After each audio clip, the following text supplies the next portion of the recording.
বলছিলাম মুজাদ্দিদে জামান শাহ সুফি মুহাম্মদ মুহিবুল্লাহ রহমতুল্লাহ আলাইহির কথা।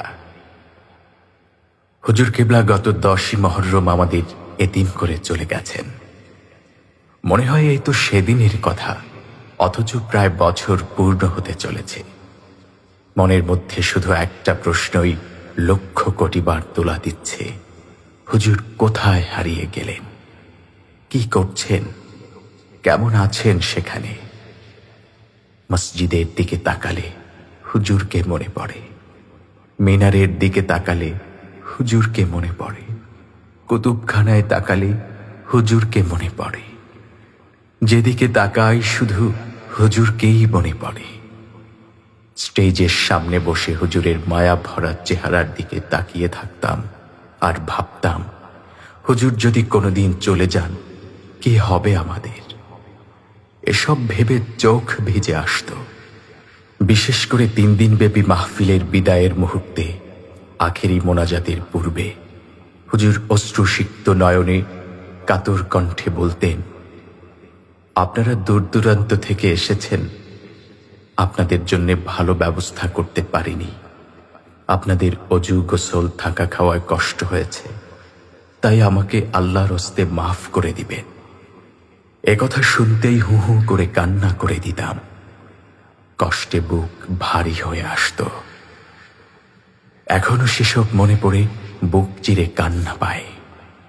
ভাবতেই ভীষণ কষ্ট হয়, হুজুরকে আর কোনো দিন পাব না। হুজুর যে সর্বশেষ আমার মাথায় হাত বুলিয়ে ফুঁ দিয়েছিলেন, সে পবিত্র হাতের পরশে আজও আমি শীতলতা অনুভব করি। সে যে হুজুর কেবলার শরীরের সুঘ্রাণ আজও আমার নাকের ডগায় লেগে আছে। গত বছর ফাল্গুনের মাহফিল ছিল সারসিনা শরীফের জমিনে হুজুর কেবলা রহমাতুল্লাহ আলাইহির সর্বশেষ মাহফিল।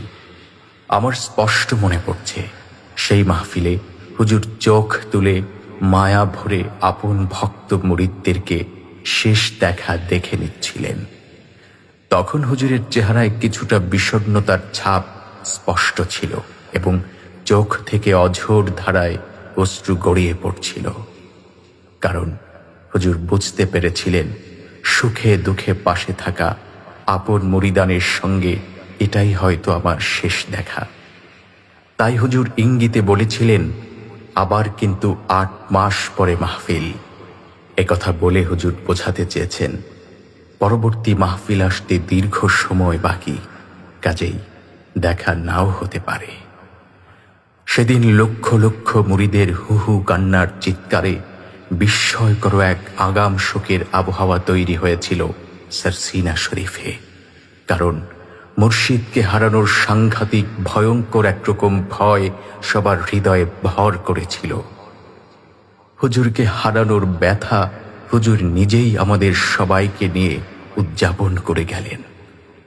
আহ, আল্লাহর ওলিদের প্রত্যাবর্তন কতই না সুন্দর, সুশৃঙ্খল।